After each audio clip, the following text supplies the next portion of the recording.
of the candidates of graduation and completion. May we also request our distinguished guest from the regional office, our confirming official, Dr. Enerio E. Ibiza, from Human Resource Training and Development Chief, to be on the stage to officially accept and confirm our new batch of graduates and completers.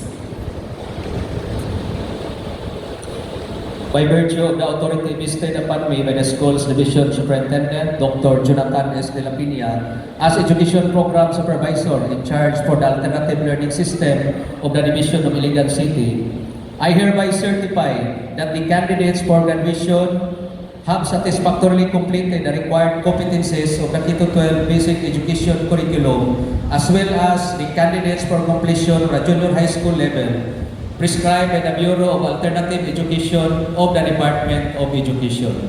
In behalf of our school's division superintendent, our confirming official, Dr. Enerio E. Ibiza, CC, I have the honor to present to you 85 elementary level candidates for graduation. Kindly stand up, elementary. And 520 junior high school level candidates for completion. Kindly stand up. Or a total of 615 candidates for graduation and completion of DepEd's Division of Iligan City for school year 2024-2025 for your confirmation, sir.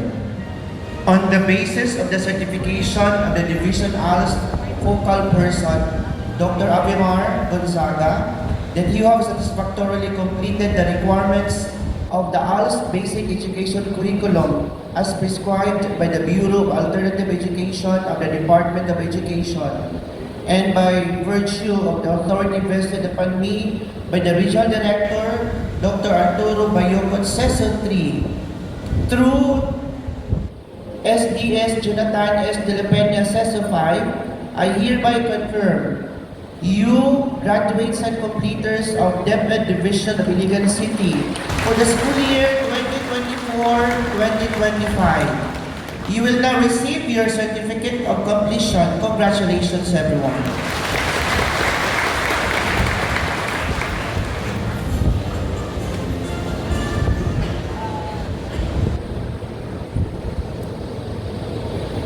You may now take your seats.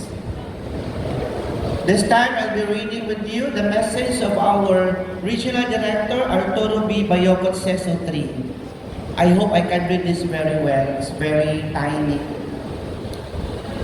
Isang mapagpalang araw ng puno-puno ng kasiyahan, pasasalamat at pag-asa sa ating lahat mula sa Kagawaran ng Edukasyon, Rion Diaz, Samihanang, Mindanao. Today, we gather to celebrate a momentous occasion, the culmination of years of hard work, dedication, and perseverance. As we honor the achievements of our ALS completers, we are reminded of the theme for the end of school year rights 2024-2025, Generation of Unity, Partners for the New Philippines. This theme highlights the critical need for our unity and teamwork, especially in these challenging times, in building a stronger and more promising future. It underscores the essential role of the current generation in supporting each other and collaborating to create a new and progressive Philippines. Our dear completers, your success is a testament to your genuine hard work, the unwavering support of your parents, the caring guidance of your teachers, and the collective efforts of all educational leaders and stakeholders across all levels of governance. This day is celebration of your achievements, a thanksgiving for the support and guidance you have received, and a challenge to continue striving for excellence. Hence, remember this mnemonic: unite, U-N-I-T-E. You unleash your potential and strive for greatness in all your endeavors. And never, I innovate for the future and be the change makers in your respective fields. T, Take on challenges with courage and resilience, turning obstacles into opportunities. E. Empower others by sharing your knowledge and skills, making a positive impact on those around you. And to our valued parents and all our respectable education leaders and partners, let us remember the importance of resilience and commitment to delivering quality, accessible, inclusive, and liberating basic education. Together, we can build a future where every learner can succeed and contribute to the progress of our nation. Let us unite to nurture and inspire, thereby transforming education for the brighter future of our learners, the heart of DepEd 10. Muli, maligayang bati sa lahat ng mga nagtatapos at mga nakatapos. Maraming salamat din po sa lahat ng ating mga ka-DepEd katuwang sa pagtataguyod ng kalidad na edukasyon naway patuloy kayong magniningning at magdulot ng positibong epekto sa lipunan. Straight from the heart, Dr. Arturo B. Bayocot, Seso 3, Regional Director of DepEd Region 10.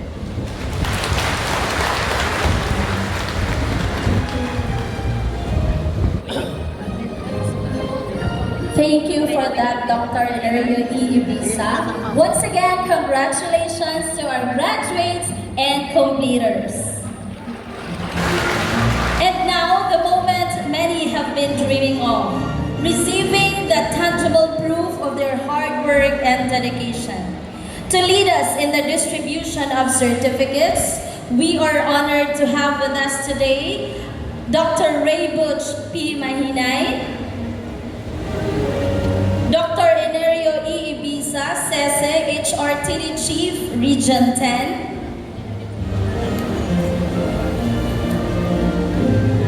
Dr. Avimar T. Gonzaga, our Division House Focal Person, and all the other guests at the presidential table, ma'am and sir,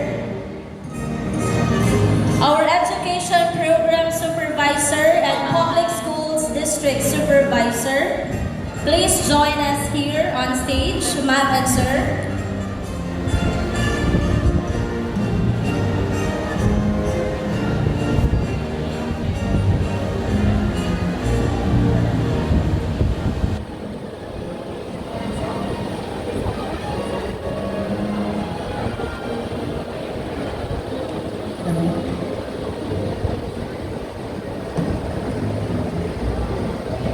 Let me call in our elementary graduates.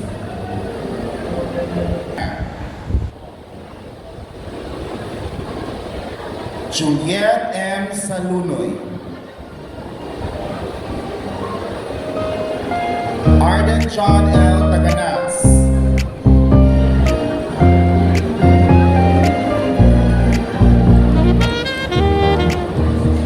Javier R. Gomez, Isa May P. Pilugon,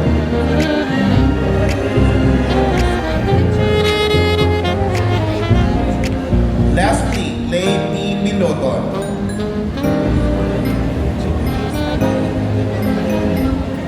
Patrick Jacob L. Barillo,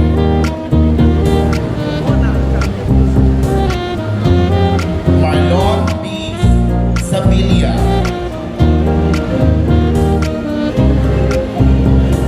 Mirla D. Ribocon,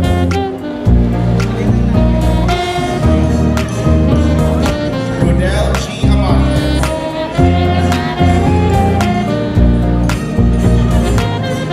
Roberto C. Mata,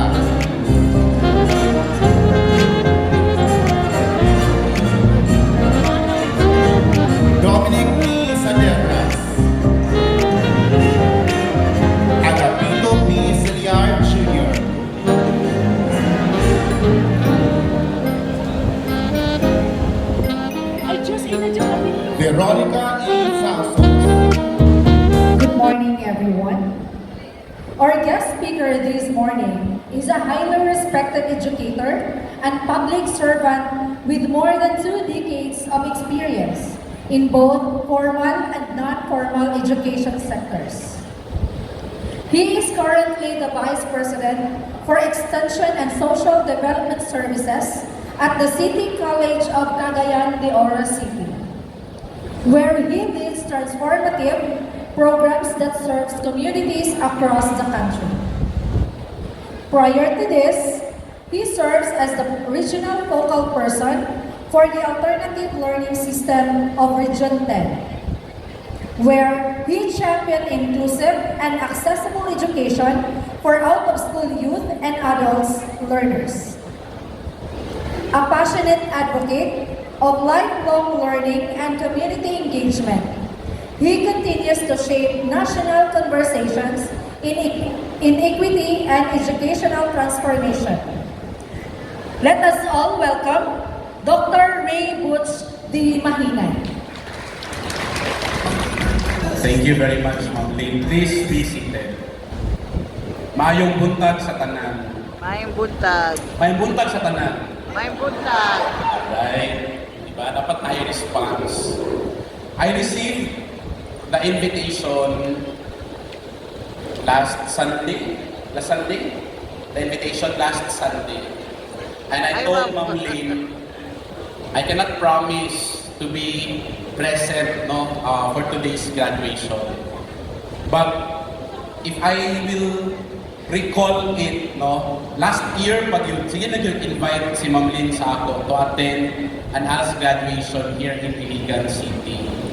But it is now, nga nahita ko na yun, but not without challenges.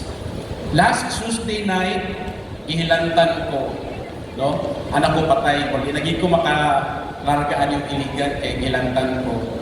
Sa akong hilanat, mga alas 6 sa hapon, nakatulog na ko, o ako nakatulugan ang ako ang contact lens. Hindi mo ginagawa ang para. O na-irritate akong mata, kagahapon, pula kaya akong mata. Anak ko, saan ko ni mag-shades na lang ko matong Iligan. Matubang na lang ko sa inyo ang naka-shades, karon arang-arang na. O kagabi ako na-realize, I forgot my black shoes. O nang naka-rubber shoes ko karon. So dagan kay challenges, anak ko, kabibo ba? Kabisi ba gid kayo? Pero, naman tayo ginatawag ng mga alternative ways. But before I proceed, allow me to greet everyone, good morning. Of course, to our dignitaries here in front, good morning. To Chief Inner, to Chief Dichos, and to all the personalities and stakeholders that we have here, good morning. To our ALS teachers, my favorite teachers in DepEd, maayong buntag.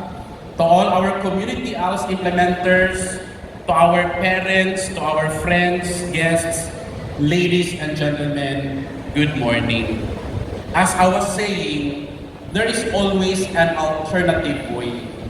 If I slept on my contact lenses, I can always wear my eyeglasses.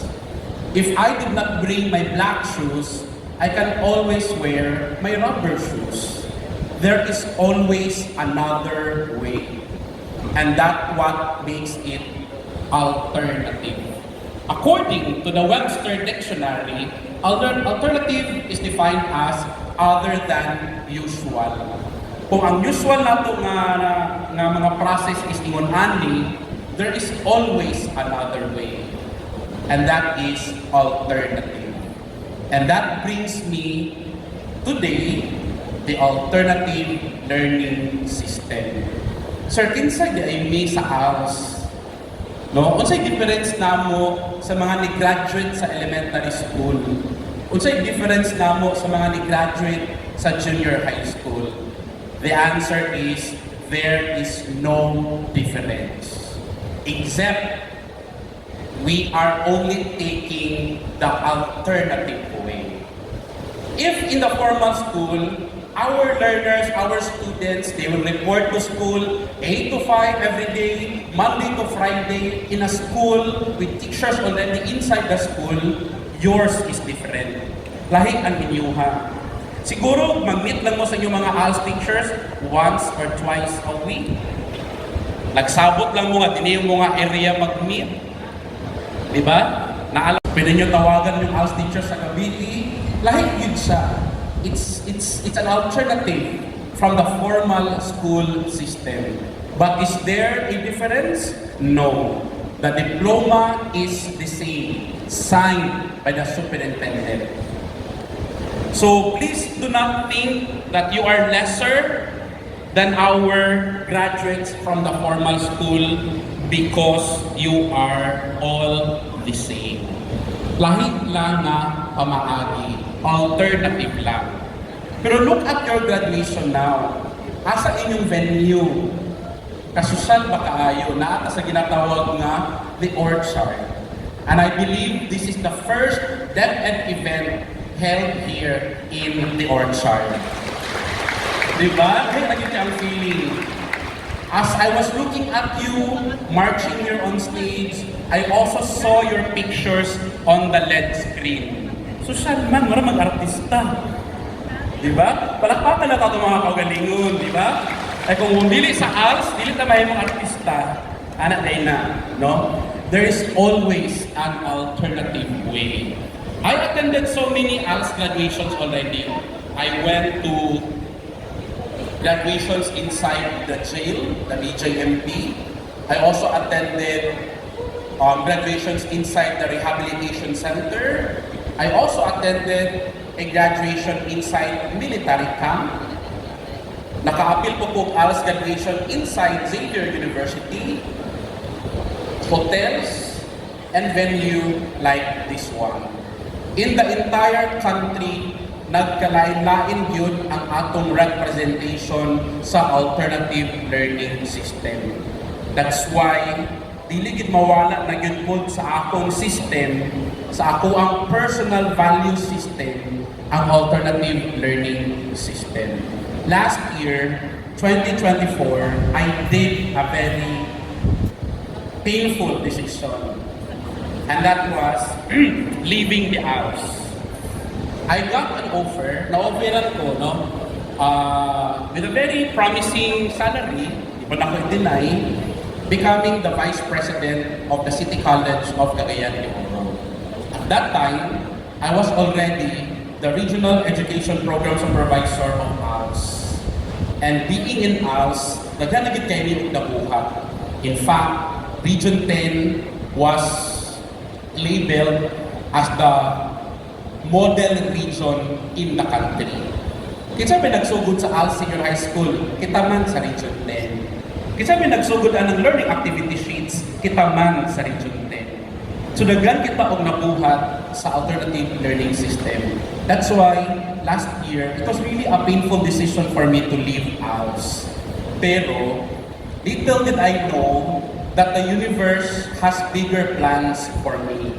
Now that I'm already working in the college, my influence now is on the teachers.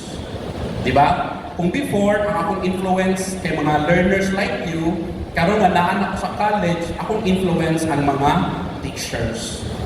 Last week, I had the chance, I had the privilege to join the big minds of the country.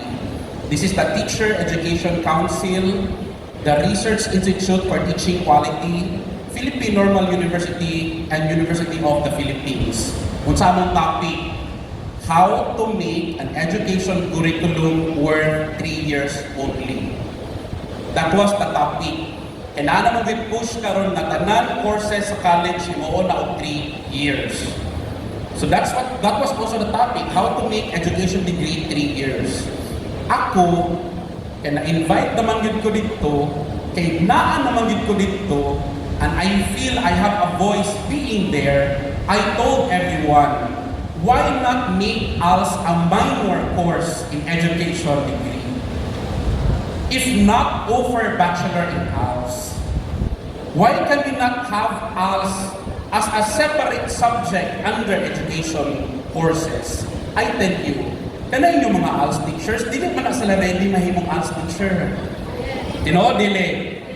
Wala na sila na-train mahimong ALS teacher. Ang training namo sa education is classroom, 8 subjects inside the school. Wala mi na-train maadto og community, wala mi na-train mag-mapping, wala mi na-train mahandle og adult learners.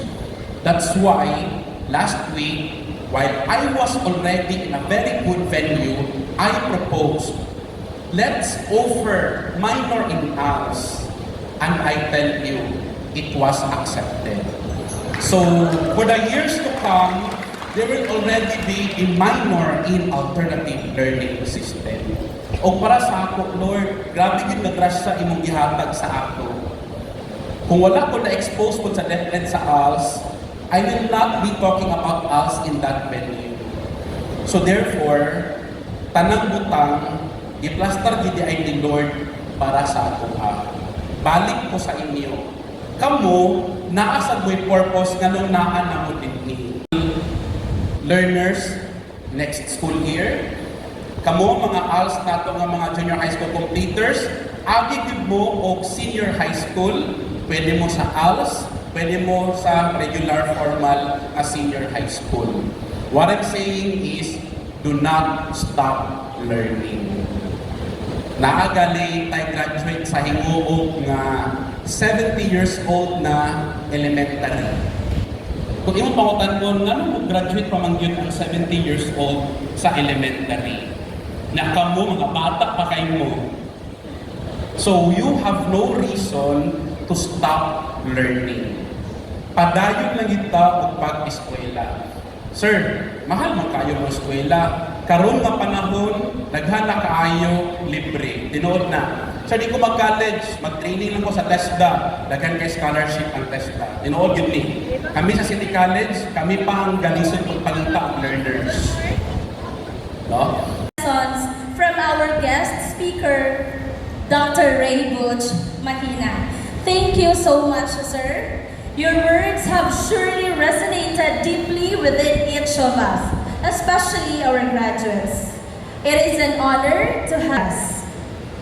For that, it is our pleasure to present to you a certificate and a plaque of appreciation.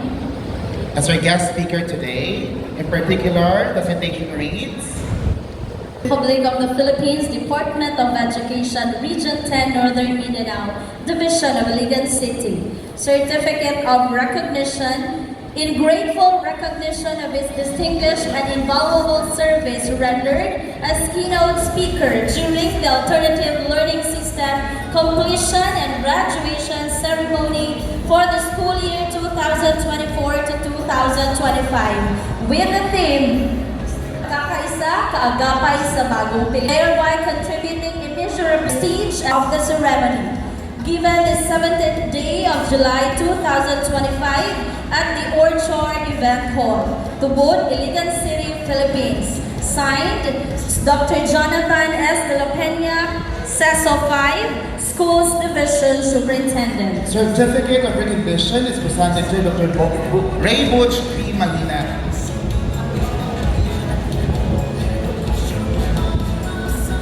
Requesting all our visitors, our deputy officials, to please Join us here on stage. Our citation is also presented to Dr. Inerio E. Ibiza.